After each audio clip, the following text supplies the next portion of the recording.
And welcome back to Extreme Genes, America's family history show, and extremegenes.com. It is Fisher here, your radio root sleuth. And it is that time once again to represent my good friend from our sponsors over at Ancestry.com. Crista Cowan is here. Crista, how are you? I am doing fantastic. How are you? Yeah, awesome. Enjoying summertime. And of course, new releases for you, not only of databases, but a brand new mobile app that we've got to talk about right now for anybody who's got Ancestry.com. This is going to be a big difference. Yeah, absolutely. So we've had a free Ancestry mobile app for iOS and for Android in the past, but we've just relaunched it with some really amazing new features. And yeah, I'd love to run through some of those with you. Boy, let's talk about it. I mean, for you to redesign the whole thing, I know there's got to be some good stuff there for us. Yeah, absolutely. So one of the first things that we've done is we've created this feature called Photo Line. So what we were seeing was that a lot of people were kind of kludging together these, little sets of photos to try to say, oh, do you think I look like my mom or my grandma? And we've just taken that right out of the mobile app. If you've got photos attached to yourself and your parent and your grandparent, even your great-grandparent, we'll create this little photo collage for you that you can then automatically from the app share out to social media. And if you do, be sure to use hashtag PhotoLine because we'd love to see what you're creating out there. Sure. Super fun. We also, in the Discover tab, we've completely redesigned that for a few things. One of them is we now have this section called Your Daily Picks. So we actually look at the work that you're doing in your family tree, and we show you the hints that we think are the most relevant. We show you if there are some stories or photos that have been uploaded to other trees on Ancestry for some of those ancestors that you work the most with in your tree. We think that's fantastic.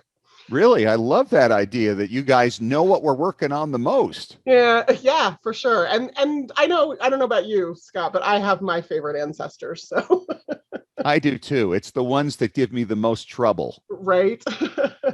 Yeah. Also on that Discover feed in the mobile app, we have a pick up where you left off. So I am a big fan of, like, I have double screens and my laptop, and I'm constantly, when I'm researching, I want all of that real estate. But I use this mobile app as a companion to the desktop experience for when I'm on the go. And so we have this feature in the Discover tab called Pick Up Where You Left Off. So you can see exactly the last person you were working on. We've also added an On This Day feature with a companion with newspapers.com. So you can see what was happening on this day in history, which is kind of fun as well. Wow.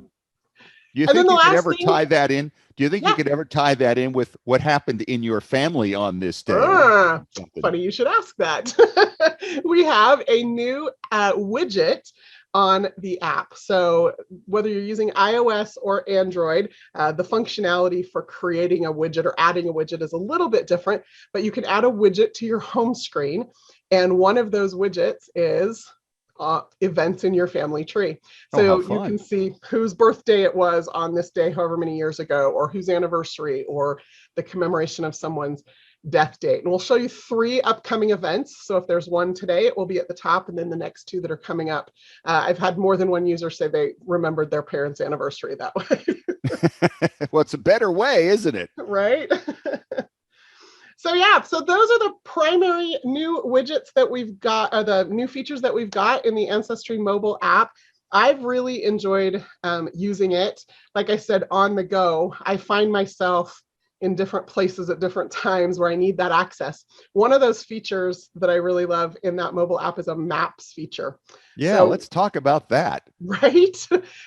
Genealogists know how important maps are. So we always want access to, know what events happened in what places.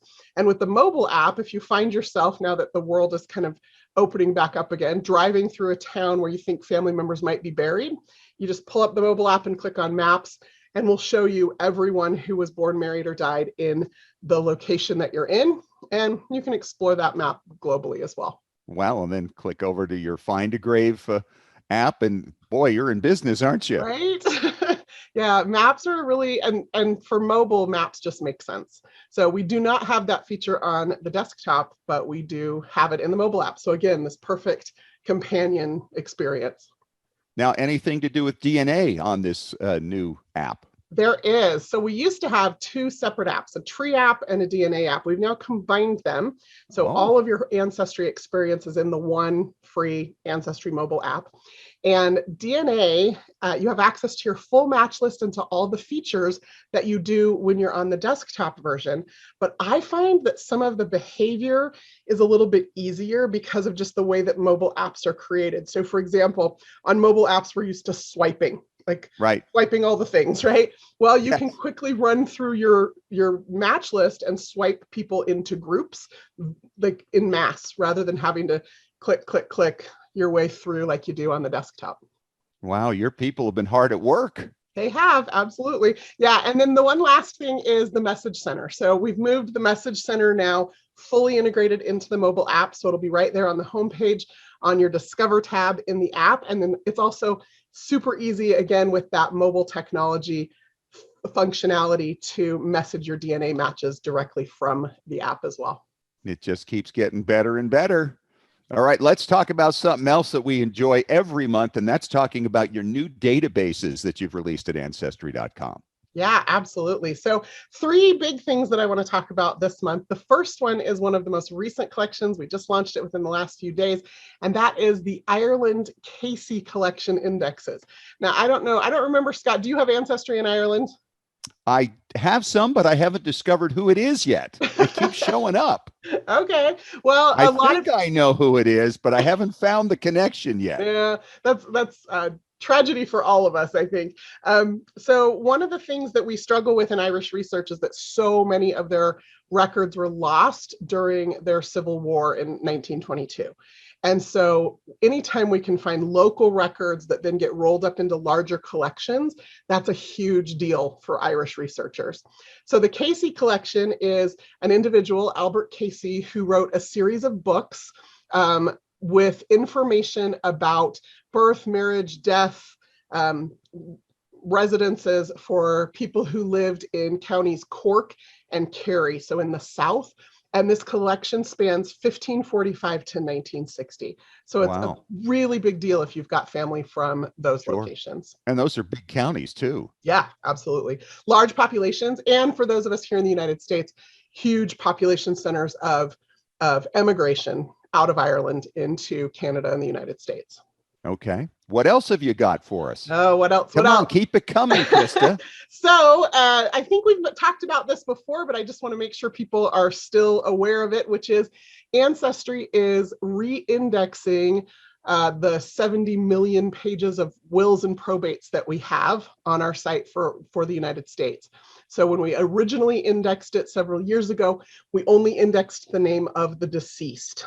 So we're going back through and we are now indexing every name. So the witnesses, the spouse, the children, any people they may have enslaved, all of those names are being indexed with the relationships. And we're doing that rather than doing all 50 states and then releasing them all at once.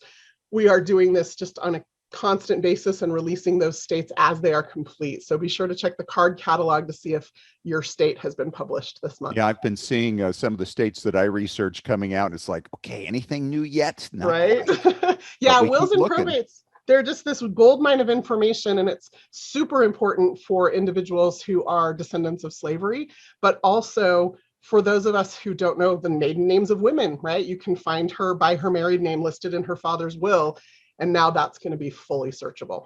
Boy, I mean, when I think about that kind of project, how many volunteers do you have working on that? You know, Ancestry actually, this is interesting maybe to some of your listeners, employs professional indexers. So we work with several organizations who do this for their careers around the world. We do have a volunteer indexing program, but we use it almost exclusively to index records from the U.S. Holocaust Memorial Museum. So everything else runs through either our paid keying program or through some of the OCR technology that we've developed. Wow. Yeah. It's just mind-blowing stuff. I think back to when I started in 1981. It was actually 40 years ago this month. Oh, there you go. And to see where we are now, it's just, I'm glad that I've lived to see it. So great stuff, Crista. Thank you so much to Ancestry.com. Always appreciate visiting with you. And we'll talk to you again next month. Absolutely.